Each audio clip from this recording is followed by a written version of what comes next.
Hello and welcome to episode 8 of Natural Expansion. I'm Wardy, and with me today is Thalandros, as the same as last time. What's up, man? Yay, I'm back. Yeah. What's up? Well, it's late here, but nothing can stop me from talking a bunch with you about StarCraft currently.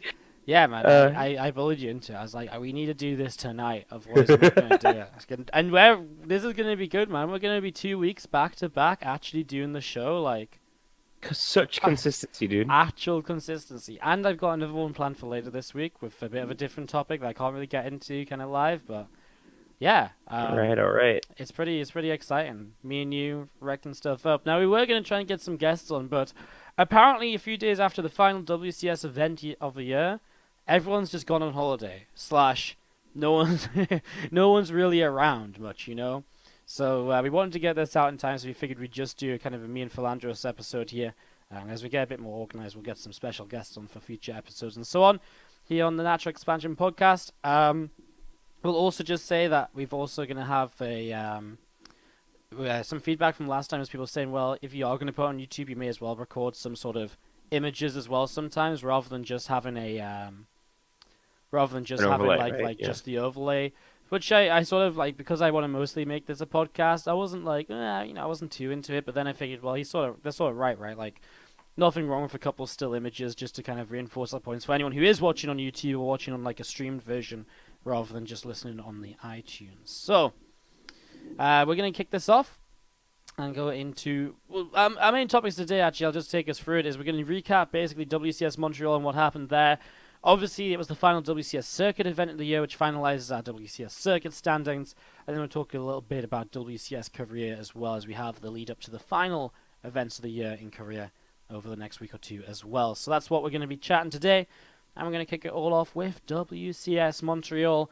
I got to cast WCS Montreal Group Stage 1, 2, and 3, and I had the privilege of casting some of the round 16, which was awesome, although I managed to cast like 4-3-0s more or less, which was not so awesome. How was your time casting, Mod? This was your first time casting DreamHack, right? My first time ever casting DreamHack and a WCS event for that matter, I guess. Yeah. Yeah, I did it with Vintage Joshua Crisp. It was a good time. I actually like it's you're in the forefront of the game, right? Even though you're not actually there, you still get to enjoy the games like outside Yeah, of stream. it's really crazy. I remember when I first got to do a DreamHack.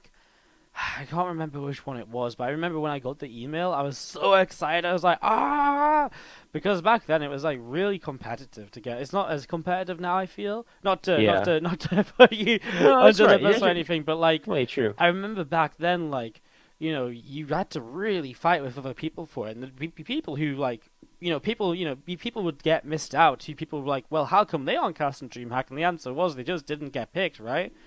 Yep. I remember I was real excited about that back in the day. But yeah, it's so cool. You get to kind of cast the games. You get to literally be a part of StarCraft history, to some extent. Absolutely. To some extent, like. And it's like Um, sometimes you have like exclusive games that other streams don't get to see, right? yeah, Which you is you makes are it extra literally special. you are Like, literally the reason people are able to watch this game of WCS, right? yep. It's really cool. So yeah, glad to hear you had a good time casting it. I obviously did. Yeah, I absolutely. always have a good time casting DreamHacks. This one Well, wasn't so you bad. would We were assume so, just right? yeah, you just assume I enjoy casting a little bit. Yeah, maybe. I was gonna say like this DreamHack was actually kind of mental because there was so little downtime. We were just talking about this. There was so little downtime where there was nothing happening, but there was a lot of downtime actually trying to find games, which was even for me a bit weird. Like you have to be Yeah. really kind of rigorous, and it wasn't so bad for me on my main account because like over the years I got pretty good at sort of keeping track of who's about to play, who's playing what, who I should be watching out for and stuff. And so on my main account it wasn't so bad, but I had like a two like account setup, and on my second account I just couldn't get games, right? Because I just couldn't put in the time of finding games, so it was a little bit crazy. Yeah, well, I think Um, what they did is they held games after a while, right? Like after a certain series, they held the series yeah, up, and that really slows it. Well, it basically allows every game to start at the same time, so you're going from series to series to series, and then it suddenly stops, right? And then you have to wait for the next round, and that's pretty much what happens. yeah, Uh, it's a bit weird. I mean, it's one of those things which is very hard to organize properly, anyways, right? Like I mean, everyone's meant to start at like 12 or whatever, but then no one ever starts at 12, and then some people even were just setting up for an hour and then got disqualified in the first round. I think that yep. happened. So I mean, it's a tough one, but just from the community caster's perspective, where we feel entitled enough to bitch a little bit, like, why don't we get back-to-back games with zero downtime at any point? Okay. Re. Go for a good old re in here. I don't think we've ever actually had a live re on natural expansion, so Oh boy, that's first time ever. breaking the virginities of natural expansion right here. All right. I mean, WCS Montreal. Let's talk a bit actually about the event then, rather than just fucking blowing our egos off about getting to cast it. What an event, honestly. Like, I cast in Group Stage 1, 2, and 3. I'm just going to start there, because usually I would skip to the bracket. But holy shit, I don't know about you. I casted some fucking insane series in the first group stages. Even Group Stage 1 was, like, the typical warm-up, but wasn't necessarily as, like, kind of warm-up as usual, because there was some good matches. We sort of covered that in the last episode, what to watch out for and stuff. But Group Stage 2, I remember I casted like Special versus DNS, and it was insane. Like, Oh yeah. really crazy. Like, super Yeah, crazy. yeah, I don't know if you casted anything at the groups that you thought was really like standout or anything. I'm not even sure at the moment. I know I casted actually cast I think let me look at the results again. Yeah, Uthermal had just lost 2-1 to Jon Snow. So that Yeah. was kind of an upset, right? And then I had to cast him versus Dolan. Which was interesting because TVT, you never really know how TVT goes. Obviously, Yeah, Uthermal sure. is still a heavy favorite, but still, like, you know how TVT can really mess with you. And then after that, we saw Ethermal 2-0 over Jon Snow again, and to still advance from Group Stage 2. But that was really scary, especially because we're both Dutch, obviously. Blah blah blah blah. He's your roommate, man, or your He's housemate, my I guess. roommate, but like, yeah, it was just really really exciting Yeah. to see that. Yeah, I think So yeah, storylines and upsets and just exciting games happened all over the shop. Like, this is not a set of like 2-0s in any of these groups, really. Like, obviously there's some groups with 2-0s in, but there's like some well fought battles. Like, sort of had to go to the decider match against Puck. Against Drunker Boy after he lost out to Puck. Jay 4-0'd his group in Group Stage 2 after we questioned him getting out of Group Stage 1. We're like, he's got yeah, a tough group. He only 2-0's Semper, and then Semper has to be game time to get out in a 3-game series. Scrolling down, No Regret goes out to Lambo and Snoot. I wouldn't say that's too much of an upset, but I was catching Snoot and No Regret. And No Regret took game number 1 and was ahead in game 2, and it was sort of like, Snoot? What's happening? Codes Zerg real good right here. Just to quickly wrap up Group Stage 2, Drogo and Special, I think, were the biggest real knockouts, because those are the players who you could expect yeah, to go. special man. Special, right? Like, round of 8 finisher. Maybe Drogo was round of 16 this season a few times, or this year a few times. We expect Drogo to do well, but he didn't quite make out the PvP. But Special was this player who's been so consistent all year long, and for the first time, he just ran into a brick wall. Yep. I was specifically like a DNS 2-1ing him. Yeah, that was the series I cast. That was really, really good. Like the first game, Special sort of DNS fought well in the first game, and Special just sort of like said, "Hey, look, this is why I go to the round of 8 at WCSs, and why you're sort of like round of 32 still trying to be a bit of a breakout player. Not to be hard to DNS, but like, you can't name a round of 8 performance for DNS, right? And you say Special, it's like, oh, round of 4, round of 8 this year, Yeah, right. multiple times." And then DNS in games 2 and 3 just played the sickest macro games. He cottoned on to the fact that Special was just trying to like out macro him and stuff. And like not out macro him, obviously that's kind of the point in the game. But like he was just trying to like harass. But he was like, DNS was like, okay, well you're good at harassing, but I'm good in the straight up fights. And it was actually kind of crazy to see him just sort of make small changes to his play to fix that. And then Yeah. Special actually got knocked out by Zanster in the decider match of the day. So that was Insane. yeah, really, really kind of the talking point of Group Stage 2, I think. Special being knocked out. He had BlizzCon hopes on the line as well. Like, he was going into this in a good position, but potential to get knocked out. We'll talk a bit more about that kind of in those stories as we move on through. I guess a good time to go into Group Stage 3, where we did have the majority of the BlizzCon stories kind of stomped out more or less. A Yeah, big pretty story much. was basically we were expecting maybe Uthermal, Drogo, or Showtime to come through and win the event, and to knock one of the current top 8 players out, more or Yeah. less, of the top 8. And then, and if that happened, obviously it became a race of which of the top 8 guys, or 5th, 6th, 7th, and 8th guys, finished further ahead than the others just to stay ahead, like who got knocked out first. And honestly, it wasn't actually that exciting a storyline in the end because I think it was like Snoot, Kelleher, and True who were like the real kind of guys who were kind of at the bottom in trouble. But they all advanced through into group stage, out of group stage 3 and into round of 16.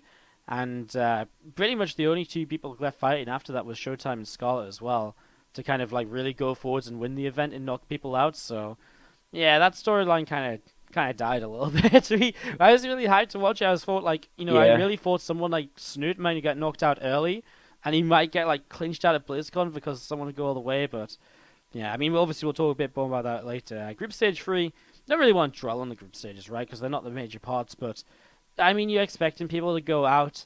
Ufilm going out was the first real knockout of that sort of Absolutely. Yeah. storyline, because I mean, okay, yeah, sure, like sort of going out's a bit of an upset, but sort of wasn't gonna be one of these players we're looking at who's been this year dominant enough or good enough to really go forth and maybe win a WCS and to knock people out of BlizzCon. And again, it was like Uthermal and Showtime and maybe Drogo we were looking at, and I mean Uthermal got knocked out. Showtime looked pretty good though, 4 through his group. Actually, looking through group stage 3, I don't really feel like there's a lot of upsets here. Not really. Maybe No. Haas versus TLO. Zanster going out after he knocked out Special, but it's completely different matchups. I'm not really. I think you feel, when you see that you I mean, the way, like, for example, like you will get knocked out, I think it's a shock. But when you see he beat Nurture, then lost to Massa, then he lost to Nurture again. yeah, and he Like, said I he can said he understand felt that. completely outplayed by Massa as well. That's what he said, right? On Twitter, at least. I He I said, didn't see that, but yeah, he said he just felt like Massa was just way better player in that series. mm, So it wasn't even like it was a mess up or something like that. yeah. What happened in Valencia, you know? But this was like a legit. I guess you would call it an outplay, right? But I No, think that's like TVT, right? Like we know yeah, Massa's good, obviously, and in the mirror matchup as well, I think it's sort of like in Korean TVT. I give all the top Koreans a fighting chance against the other guys, and I think it's very similar in the circuit scene as well. Like you put the yeah, top-ish Terran players against each other. I think sometimes UFilm wins and sometimes Massa wins. Like it's one of those tough ones. absolutely. I feel as though it might have been better for UFilm if he had a different draw here, where he plays BioEyes first, then plays Nurture in the winners. Because I know UFilm really struggles with playing people twice. And Nurture is not the sort of player who you can play the first time and just sort of like get by, and just like Yeah, mess around, and then sort of like not pull out your builds basically. And I think that's where maybe Mark fell into a bit of trouble there. But yeah, Group D was kind of the biggest upset I think for me. Like again, like Pili knocked out Semper again. You see who they're knocked out to, and they're not really like sort of gets knocked out to Snoot and a Laser. Not really a shocker. Pili gets knocked out to Cyril and DNS. Not really a shocker either. I think Namshar Lambo taking goes. fourth place in his Group G, was kind of Yeah, unexpected. And yeah, I also maybe guess so. Zanster fourth in his group, and Numshar not making it. That was kind of a. Then again, Hearthstone's been Yeah, kind of right. on Like the rise, I guess. this is what I And mean though. Like you look at Namshar getting knocked out, and it's like Harsam and Kalazar. Well, those guys have been playing pretty well yeah, lately. Like, exactly. and I mean, it's not like it wasn't close. Like Carlson 2-1s Namshar the first time, Yeah, Kalazar 2-1s him afterwards. Like, it's like a brutal way to go, but that's just how it is. I mean, let's just absolutely. finish off going through the groups, I guess. True and Haas out of Group F. I know what you mean about Zanza getting knocked out, but he got 2-0'd by True and then by Haas, and Haas kind of wasn't looking bad this event. Like, I Absolutely not. casted Yeah. him. I'm going to talk about this in round of 16, but I casted him in round of 16, and like honestly, and he took a map off Snoot, and we say, oh, Haas nonsense, Oracle bullshit, whatever. I mean, that's the metagame right now. Like maybe Haas does it a bit more crazy, but In it's a not. world where He his played. playstyle is the meta. Yeah, I mean, he won this game against Snoot. I'm not even joking. He had 186 army supply on the map. I Yep. mean, just because like it was just the way it went. Like he got ahead early, and he just played like a very solid macro game from there. Eventually throws away all his probes, and he just has like literally an unkillable army.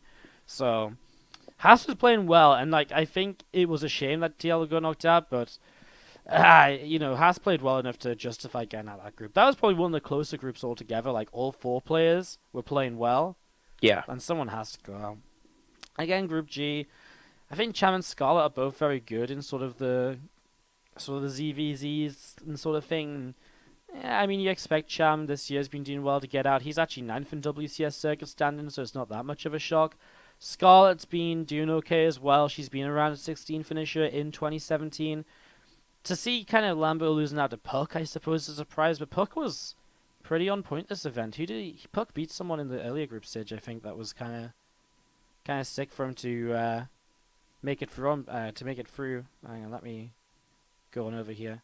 Yeah, Puck beat sort of to go out of the group in first place, right, in the group stage 2. Yeah. So it's not really like surprising that he then beats Lambo, I guess, if that's the form his PVZ was in. But then he went out to Scarlet anyways. Just to wrap up this group stage 3, just to again move through this. Showtime is still moving out against Probe and Jig.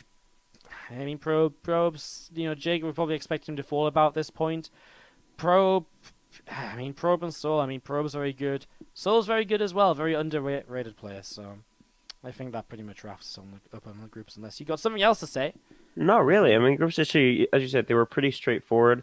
Obviously, we have 16 players advancing, and we have more than 16 players who we think could make it, right? So it's always going. Exactly. There's always going to be people who are going to have the short end of the stick here, and in this case, gonna be tough. Pretty much all third places were that. I think so, anyway. All right.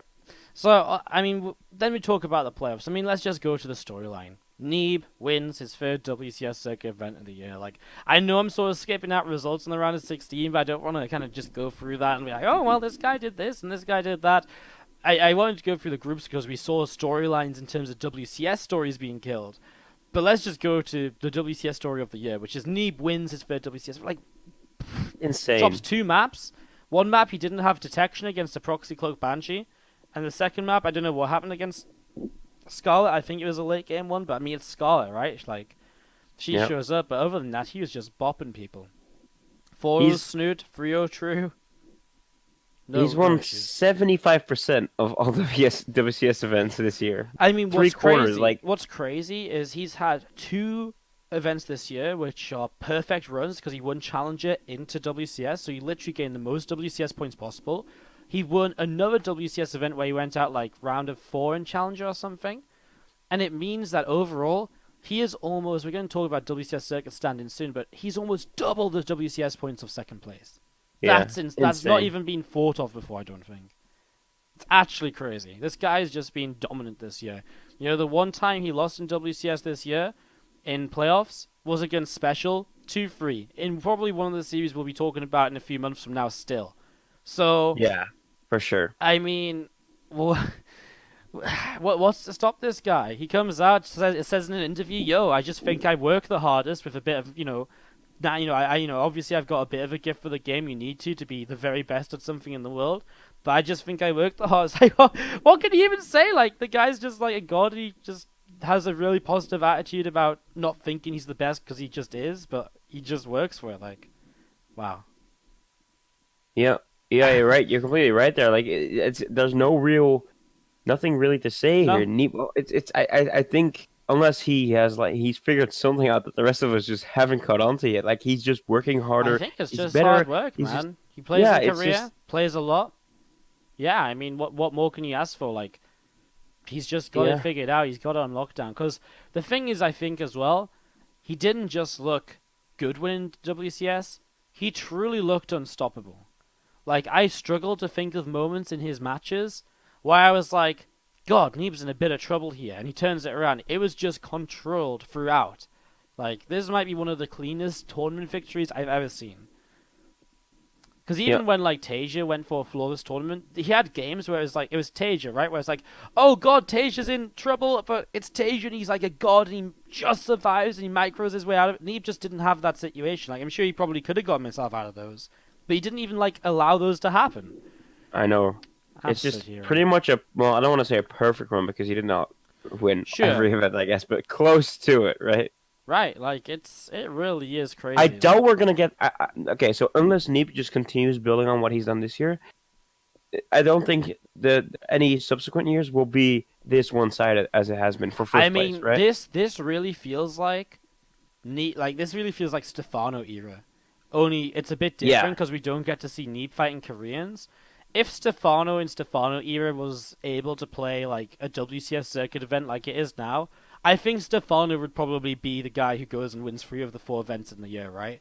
Absolutely, yeah. But even still, it's like, he is like, he's just the god of the moment. So yeah, I just wanted to get that one out the way. Let's just go back to the start again. We entered the round of 16 with two main kind of BlizzCon position talks on the line. Again, we talk about the 6th to 8th place. Kalazur, True, and Snoot were all in this sort of position where basically they have to go one round further than the other if Scarlet or Showtime win, basically. And Showtime went out round of 16, Kalazur, and when that happened, Kalazur, Snoot, and True are basically safe unless Scarlet won the event. And that's pretty much it, right? Like, and in the round of 8, exactly. The deal was sealed. Like, the deal was sealed. As you say, like, it was only for seeding after that point, and like again, like Scarlet and Ellie went out of Hearthstone, he was 2-0 up, and Scarlet came back. I don't really want to talk about many of the like specific results because I don't think there's much of a need to. But I just want to talk about again, like the players who had stuff on the line really did their job. True, 3-0 DNS, Snoot 3-1 Haas. And Kalazur, like one of his biggest threats is if he loses to Showtime, he's still safe-ish unless Showtime wins the event. But he knocked Showtime out 3-2 in another crazy series of the weekend, and winning that pretty much secured him from BlizzCon right there. Like, yep. It was pretty much impossible not to go at that point. It would have been such a low chance because while Scarlet's good, we just talked about how good Neeb was, and even if Scarlet makes it through Neeb, then she has to ZVZ her way semifinals and finals. It's possible, but I wouldn't say it's like the expected way for things to go. No, exactly. This was probably the most likely outcome, and it came true. Yeah, I think if Showtime gets through Kalazur, like his PVZ has always been one of his matchups to sit in awe at, and I think Snoot's someone he can beat. I think Alaza's someone he can beat. And then I think if he does face Neeb in the finals, like Neeb always gets the better of him, but those guys have played some crazy series as well where Showtime has been on top 2. So, sure. that would have been, I think, the biggest threat there was Showtime. But again, Kalazur stomped it out before it became a threat. And again, like we basically had the top 8 that we went into the weekend with. Because Neeb won, nothing too much changed around either. And that's kind of that. I kind of feel weird moving on because I feel as though I haven't talked much, but it feels as though the top 8 is very much as you expect. Like, a lot of the talking was who made it from round of 32 into round of 16, and then from there, the expected players made top 8. Like, am I surprised Nurture, True, Neeb, Scarlet, Several, Laser, Snoot, and Kalazur top 8? No, because they've all been there this year already. And I think that's one of the craziest things. In fact, we're going to bring up the WCS standings now and talk about that a little bit. Just to kind of wrap up where the WCS circuit ended. But basically, if you go through the top 8 players, they were pretty much in the top 16 for every major event this year, apart from True, missed out on top 16 in Jönköping, Special missed out on top 16 in Montreal, and Alaza didn't even go to Austin, so he didn't get any placement there. Which, I mean, that's just crazy though, right? And like, even it's like, it's painfully consistent, you know? Yeah, I mean, that's the thing, but like, I think what's crazy is just how consistent the top 8 players are. Like, we just see the same players being top 8 all the time, and it's almost as though there is this sort of gap in the foreigner scene right now where you've got people like DNS can beat Special, but in general, Special is in this sort of top 8 zone that's just a little step ahead of the others who just can't get there as consistently or whatever. Like, I mean, I actually look below the top 8, and it's like, well, there's barely any players here who have been in anything past the top 16. Showtime made it to the round of 8 once this year, so did Cham. Actually, Cham made it twice. Other than that, you have to go down to like Uthermal made round of 8 in Jönköping. Drogo made round of 8 in Jönköping. Drogo round of 8 in Jönköping. Like, you really have to go far down. Like, there really isn't. I actually think I'm safe in saying that there was only 5 performances this year which were top 8 WCS finishers that didn't finish in the top 8 WCS circuit standings. That's crazy, right? Out of like what? 8 players in top 8 for 4 events is 32. So Absolutely. What, like 27 out of 32 players in the top 8 are the players who finished in the top 8 of WCS circuit. That's so consistent. That's like I might be a little bit off like Scarlet. I just missed out there, so that's like I guess 26. But like I'm just looking at this like a glass. It's still like a 75% plus percentage. Like, that is crazy. Yeah. Wow. I mean, I'm just gonna go through these. Obviously, this is the intent is a podcast, so just to go through the points. Neeb, you mentioned it, 10,350 points first seed. I think what's really impressive about Neeb's performance is that he barely even picked up points in other places. And you might say, well, where? Well, a couple of IEM events, Katowice especially was the one that was realistic to qualify and get into. Shanghai was difficult because it was on the Korean server. But Neeb only picked up 150 points there, whereas some of the other players in the top 8, e.g., for example, Serral picked up 900, Nurture picked up 450 in Katowice. Just to kind of put things in perspective, that Neeb is this dominant just through the WCS events. Again, 3 victories, 2 challenger victories, a second place in a challenger, second place on points a laser, 5,245. Like, literally just under half the points, or just over half the points of Neeb. Yeah, it's insane. He's been on top of his game this entire year, and I mean, you could even say for like last year as well, right? Yeah. But I think last year was just gathering the strength to really put his best foot forward this year, and he's shown it like completely. I'm actually going to be excited to see how he does at BlizzCon, but mostly even next year, to be honest. Can he keep this up? Like, because right now, I don't think anyone can confidently say, "Oh yeah, I have a 50% or more win rate against Neeb in any day." Like no one can ever. No one has. None of the foreigners, I don't think, can. No, exactly. And this has been the case for the entirety of the year. Like, he hasn't had a really weak moment pretty much ever, right? Yeah. So I think that's really, really impressive. And, yeah, it's going to be interesting to see. So there's a run for the rest. Actually, Alaza had 2 top 4 finishes and a victory in Valencia this year. That's also pretty sick. Considering he didn't go to Austin. Like, for the 3 events he attended, he got top 4 every time, won one. Like, well, Alaza showed up this year.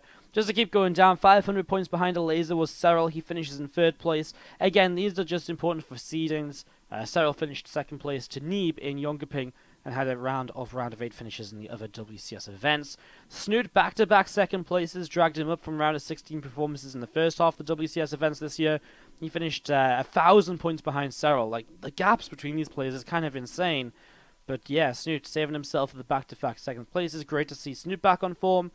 Nurture started the year strong and went a bit more average for what we expect from Nurture. 2nd place in Austin, round of 16 Jönköping, round of 8s to finish the year. He sits just 50 points behind Snoot in 5th place. So another 500-point gap to Kalazur, who finished after a top 4 in Jönköping, and then a solid round of 8 in every other WCS event.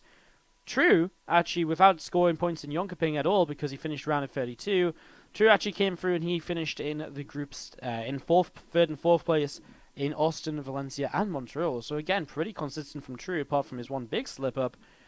And again, special in 8th place is an entire 7,320 points behind Neeb in 1st. He's the last place finisher to take a BlizzCon spot. Top 4 Austin, top 4 Valencia, no points Montreal, but a round of 8 in Jönköping did seal the deal. Crazy. And the thing is, like, we didn't even have anyone come close after that. Like, it's over 1,000 points between Special and Cham. Like, yeah. I mean, but it's mostly because that's crazy. It's mostly because of, like, most players miss one event, and that's where their big chunk of points comes from. Right, sure, but I mean, for example, like, Cham didn't make it into the points in Valencia. Even if he did, he'd still be 500 behind Special, which is like one round further along in 2 events or something. Like, it's still kind of crazy. Like, the points work in a pretty simple way. You get 300 points round of 16, 600 round of 8, 900 round of 4, 1,400 second, and 3,000 first. But you get a direct qualification for 1st place anyways, right? So it is crazy that there is such huge gaps, because it's, you know, it just shows, again, different levels of consistency, really, I guess. Like, I guess it's the difference of, like, the 2nd places. But still, like, between Special and Cham, I think the biggest thing is, we just mentioned it, right? Because these guys were so dominant and barely anyone else broke into the top 8, there's of course going to be massive, you know, disparities in points, because all the points are being absorbed by the players in the top 8. Like, this really was, by the top 8, such a dominant year. It really was. Really, really was. But that said, it was still kind of exciting, right? It was exciting. Like, we had storylines. We had storylines that direct seed to BlizzCon, and even if it wasn't a direct seed, if someone like Uthermal wins Montreal with 3,000 points, they still get into the event over True and Special. You know, he would overtake True and finish 7th place if Uthermal had won this event, for example, right? You could go down as far to 16th place. If 16th place Drogo went into this event and won, he would still finish above Special. by only 65 points, but it meant that, the dream was alive. Like, the BlizzCon seed doesn't even, even, so there's obviously some arguments about should there be direct seeds to BlizzCon, because if someone wins one event, what if they just drop off and they're terrible for the rest of the year? We haven't had to worry about that, and I don't really want to get into that conversation right now. But even if you ignore that, first place would have still changed everything. And that, yeah, it was exciting until the very end. I do Absolutely. feel, personally, the WCS events became maybe a bit stale because we kept seeing the top 8s. I don't know about you, but because I watch a shit ton of StarCraft, I got way more interested elsewhere. Because like, when I see the same round of 8s happening, I'm sort of like, well, that's not super crazy, I guess. Like, like, I don't know. I found it difficult to get hyped up a lot this year, whereas in previous years, it's like, come on, little bro, like, you can make it, you can push through, and stuff like that. I agree with you, but at the same time, it's kind of funny to see like revanches, right? Like rematches. Yeah, sure. And obviously, but in order to enjoy that, you need to actually be a consistent viewer as well, I guess. Yeah. Which is kind of speaks to a more hardcore audience, I guess. Yeah, but sure. I mean, so people so get excited about these players because they're really good, and I yeah, think it's fantastic that we have the best of the best are just so consistent, and like just keep on absolutely. meeting each other time and time and time again to the point where it actually is a little bit ridiculous, like it kind of Yeah. is just truly crazy. I mean, I'm just gonna quickly pop back into 2016's results, and I mean, 2016 was a lot closer. Like, obviously, we saw a couple players making it through, but like, UThermal missed out on WCS by 15 points. There was nowhere near as much of. The thing is, last year was very different with a lot more events to get high finishes in over the year, but it Uh-huh. was still a lot Yeah. closer. Yeah, it's tough. Last But year we're was a gonna lot have harder to another follow. year next year, right? So we're gonna have to see how it matches Yeah, up both this I year. think next So year, when it's going to be the same as this year, will be really interesting to see if we get more variety or if we don't. All yeah. right, we're going to start wrapping this up, and before that, we are going to talk a little bit about WCS Korea. We are just talking about circuit standings just there, but we do have the WCS Korea standings, which are almost locked down and finished as well. But just a couple of slots left to fight for. So in Korea, just to run through this quickly, Stats, first place, 12,200 points, and is in the finals of a SSL. Obviously, these events, for Korean players, there's at least what, like, three GSLs, two SSLs, two super tournaments, and they get themselves IEM Gyeonggi counted from last year, and Katowice and Shanghai were very obtainable for all Koreans because of just the way the qualifiers and stuff work. So Yeah. obviously there's generally going to be more points available in Korea. And again, with a few more events available, and I wonder if that's maybe a talking point for another time. Is it the lack of events that made it so repetitive, or what exactly was it? Because you could argue at the same time, like last year, a lot of it wasn't as consistent because people maybe had troubles getting through qualifiers into the big events in the first place, because some of them were only 16-player events from the get-go. Anyway, Yeah, conversation exactly. for another time. But yeah. I want to just go through this very quick. So Stats in first place, he picks up 4,000 points for winning the first GSL of the year. Look dominant. He's got 2 second places and a top 4 in GSL as well after that. Like, it's crazy. So Stats 12.2k points in first. Innovation 3,000 points behind him with the 9,175. Still in the GSL finals, of course. We're going to talk about that quickly in a few moments' time because it's also important. TY is guaranteed a BlizzCon slot at 7.5k, as is Sue at 7.3k points. Obviously, back-to-back GSL second places for him, nothing new. 7.3k points for Dark in fifth. Gumiho 6.5k, looking to be the final player that's already confirmed for BlizzCon. There is in Korea a GSL Super Tournament left and a GSL final that will influence points. SSL, the finals, spoilers here, guys, if you haven't watched it. Stats versus Dark in the SSL finals does not affect BlizzCon spots. It will affect seeding, but that's it because they're both already qualified. Then we have the other tournaments to talk about. So these are the talking points: Innovation versus SOS. First off, Innovation is currently already qualified, but he plays SOS in the GSL finals. Now I don't know about you, Mart, but I pretty much expect Innovation to win that. Yeah, I think so. Yeah, I don't want to really kind of get into a massive conversation. At the same time, SOS has always been a surprise. He's always come out of nowhere, and he does win big tournaments, right? Like, you can't deny that. He can beat the very best. So, I mean, he's in GSL finals last year against Björn. I'll never forget that BlizzCon. Never forget the BlizzCon that. Never forget that The BlizzCon. guy that wins is it's crazy, man. Like, this guy wins so much. He really is, I think, one of the underrated best players in the world. Because you just forget about him. I forget about him. And because he Yeah. plays crazy and cheesy and different sometimes, I don't just forget about him, but I count him out. Like, I don't realize that I this even guy's thought so he did good. League of Legends for a while. Really? Yeah, That's yeah, I fair. think he was like a coach for a League of Legends team or something. But he like No. in the meantime, he's racked up 450K in terms of dollars, right? SOS? Over the Coach? last No. couple of years. That's not true. Not you sure? I'm not even. Yeah, I'm that's gonna not look true. it up later, but Alright, anyway, so SOS comes into this. And by the way, as well, Hero is currently in 7th place on WCS points too. So basically, this is the way it goes. If SOS wins, he qualifies for BlizzCon, and it leaves one open spot. If SOS loses in the GSL finals, he's 50 points ahead of Bjorn, 725 behind Hero, and then just a little bit further, he's just a bit further ahead. He's 575 ahead of Maru, 575 ahead of Solar, and so on and so on. And that leaves us with GSL Super Tournament. The qualifiers for that are on Sunday, and that will answer a lot of questions as to where these players could finish in the WCS Korea standings. Basically, then, it's all about just outperforming whoever is left to outperform, right? So for Bjorn, he just has to finish higher than SOS, and he will make it into the into BlizzCon. yep. For Maru, I think he has to get top 4, and SOS has to go out like round of 16 or something. Like it's really basically what I'm trying to say is like there's a bunch of situations, but the big story is going to be if SOS doesn't win and he has to, then he basically has to outperform Bjorn, and Bjorn has to outperform him, right? Like Hero Yeah, should be pretty fairly much. safe. Like for Hero to miss out, first of all, SOS would have to lose in the GSL finals. Sorry, first of all, SOS would have to win the GSL finals, Yeah. and then Bjorn would have to go huge in the GSL Super Tournament. Like, I think top 4 is only 675 points. That's not enough for Bjorn to overtake Hero if that happens.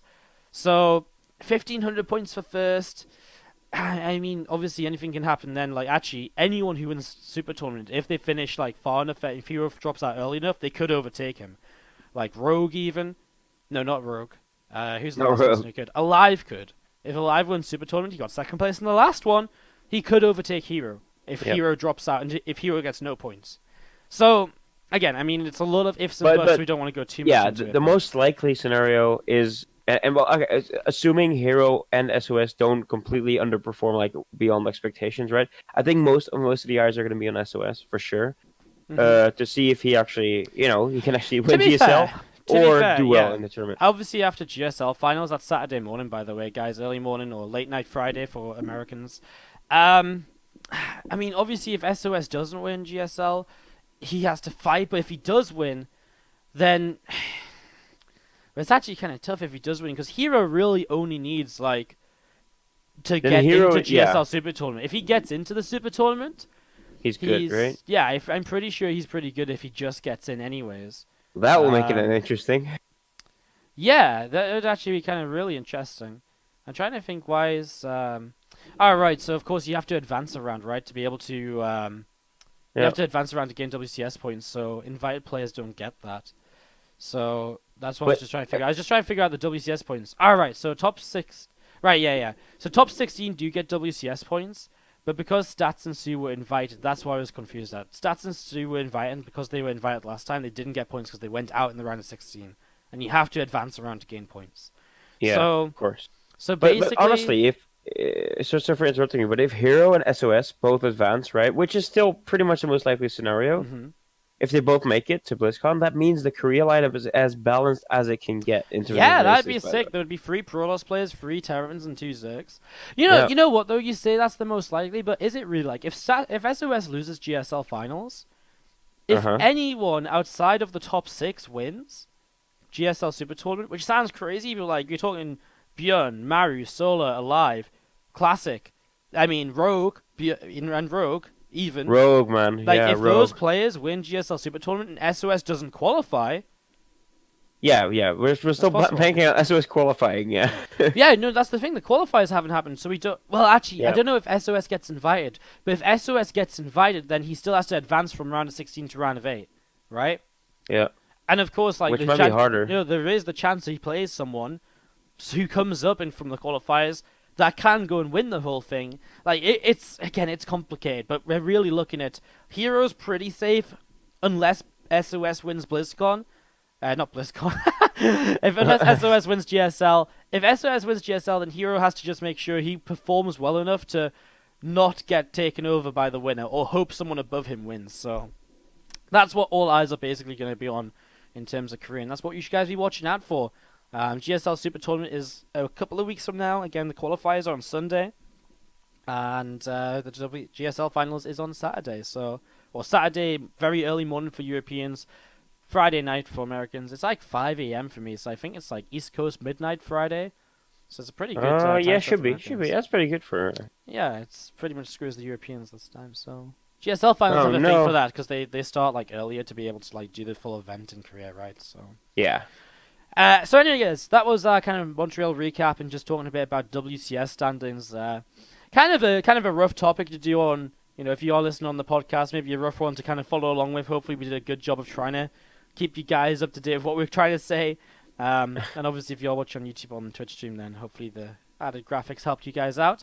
Yeah, another episode down. We're gonna keep on pumping these out. Really, like I said, I've got some plans for another episode to come up probably sometime this week because I've got something going on later this week that'll happen. So, we probably will have a guest for that. I don't know if Thalandros is going to be joining me, but it depends on what we can get set up and when. But yeah, look forward to the next episode. If you did enjoy this one or have any feedback, let us know. First of all, obviously, as well, before I go, thank you, Thalandros, for joining me for this one. Thank you for inviting me. And other than that, I hope you guys enjoyed. Again, any feedback or anything, please let us know. I hope you enjoyed listening, whether it's on the iTunes, whether it's on the YouTube or the Twitch. We'll be streaming this at some point on Twitch. So if you're listening on Twitch, hi, post some cappers in the chat. If you're watching on YouTube, then hello, leave us a like, subscribe to the YouTube channels. And if you're listening on the iTunes, then good to you. You're one of the minority. But maybe you kind of listen on one platform and you didn't realize we're available on the others, but we are. So do go and check that out.